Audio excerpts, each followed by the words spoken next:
Good day everyone. Today I'll be discuss a very important topic which is climate change and its effects on humans. So first, before we dig deeper in our topic this afternoon, let's define first what is climate change.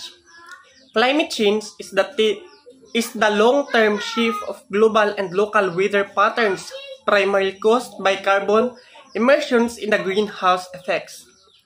So, climate change means the long-term effects in the global and local weather patterns. It's mainly caused by human activities like burning coal, oil, and gas, and cutting down forests. In this activity may affects to change our climate.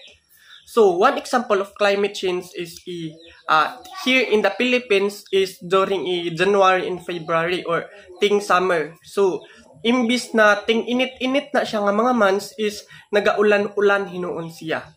That is the one example of climate change.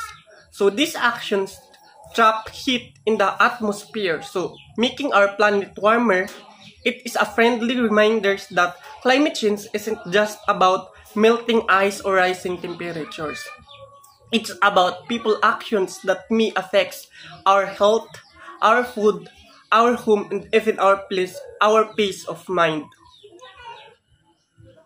So let's talk so the 10 different ways that climate change affects on human life. So first one is the health problems. So climate change increases the risk of respiratory disease, heat-related illness, and the spread of infectious disease such as malaria and dengue. So climate change makes many health issues worse, like rising temperatures that can cause heat stroke, while pollution leads to breathing problems like asthma, and warmer weathers helps mosquitoes to spread disease like malaria and dengue. So one of the example of health problem is in the India, where there have been more dengue outbreaks because of their country. Because the mosquito in their country strives in hotter in winter conditions. So the next one is the food insecurity. So droughts, floods, and unpredictable weather patterns reduce agricultural productivity. So, unpredictable weather makes it hard to the farmers to grow food when droughts or dry up crops. For the farmers, it's hard to them para nang sa mga palayan. Lisod jud nila magpatubig or tubig sa ilang mga basakan, especially if init or ugas ang kuan. So it might affect for them para imbis nga kana nga bulan dagko na ang ilang mga humay or ang ilang mga tinanom, dili hinuon sila makakuan ana nga time. So it may kuan sa ila to people go hungry or gutomon sila. This is happen also in our barangay, which is the farmers is dili makapananom because of the floods or malaki ang floods in our barangay. And malaki ang epekto nito para sa mga mag-uuma. The next one is water shortage. Melting glaciers and changing rainfall patterns leads to water scarcity. Many communities now face challenges in accessing clean drinking waters and maintaining irrigations of crops. So, melting glaciers and irregular rain means less clean water for drinking and farming. So, one of the examples for this is the Cape Town in South Africa, which almost ran out of water in the year 2018. So a crisis of water nga ilang na tagamtaman dito is ilang ginatawag also og day zero. So it shows how serious the water scarcity can become sa ilahang country. So the next one is extreme weather events. So climate change intensifies natural disasters such as hurricanes, the floods, wildfires, and heat waves. So these events destroy homes, infrastructures, and also the livelihoods.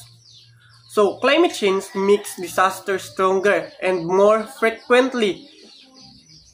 Hurricanes, wildfires, and floods destroys homes and the economies. So the example of this is the in the California, where the wildfires have grown more intense due to the hotter and drier weathers.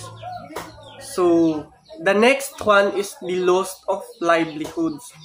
So many people depends on agriculture, fishing, and also the tourism, which are highly sensitive to various climates.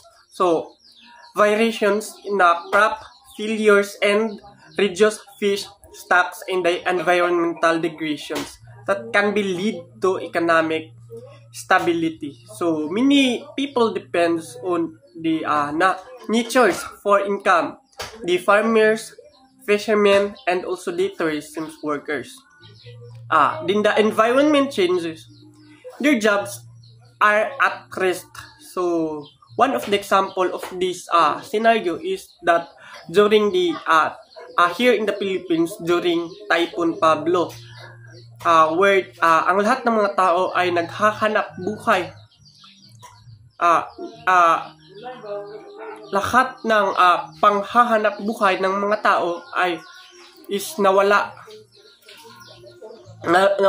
dahil kailangan ulit nilang bumalik sa panimula para magsimula sa kanilang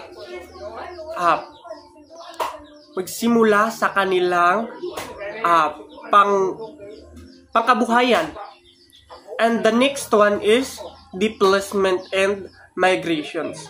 So rising sea levels and natural disasters force millions of people to leave their homes. So this climate refuge face uncertainty, poverty, and loss of community.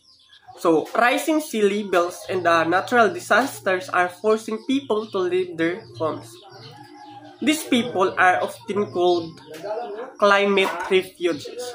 So the example of this is the in the Pacific Islands, communities from the place like Kiribati are relocating because of their lands and sinking underwater. Next one is mental health impacts. Climate-related disasters and long-term stress from environmental changes contributes to mental health issues such as anxiety, depression, and post-traumatic stress disorders. So, climate change doesn't only affect our body, it affects our mind. People who lose their homes, lives through disasters, often suffers from stress, anxiety, or depression. So, the next one is rising sea levels. Coastal areas are at high risk due to the melting polar ice and expanding sea waters, flooding and erosions, threatening the homes and safety of people living near coastal lines. So, as ice at the pole melts and oceans expands, coastal cities are flooding more often. So, one of the example of this scenario is the cities like the Jakarta and Miami, where they face regular flooding, and some communities in their area are being moved to a higher ground. So the next one is economic losses. So damage to agriculture, health systems, and infrastructures, please heavily financial burden on government and individuals. Repairing and adapting the climate impacts requires significant resources. So every disaster costs money. Storms destroy homes, roads, and farms, and rebuilding them takes billions of dollars. So one of the example of this scenario is the floods in Metro Manila because of the typhoon, and also the Bugo Cebu earthquake. So these are the examples of the economic losses. This is not just this is not just kanang mga trahedya, but it should also kanang kawalan ng ating economics in here in our country. So the next one is conflict and inequality. So scarcity of flood water in the land can lead to conflicts among communities and nations.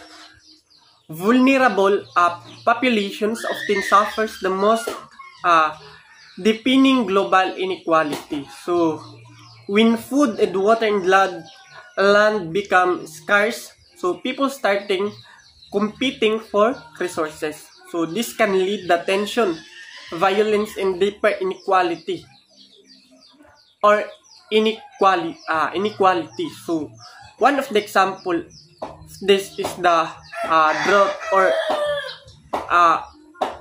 drought in the Sarnia, which is the worsened before the Civil War, where the pushing many farmers into the cities that increase social unrest. Conclusion, or to sum it up, climate change affects every part of our lives.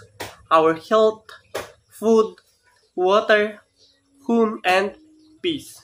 But the good news is we can do something about it by using clean air, reducing waste, and protecting our forests and oceans.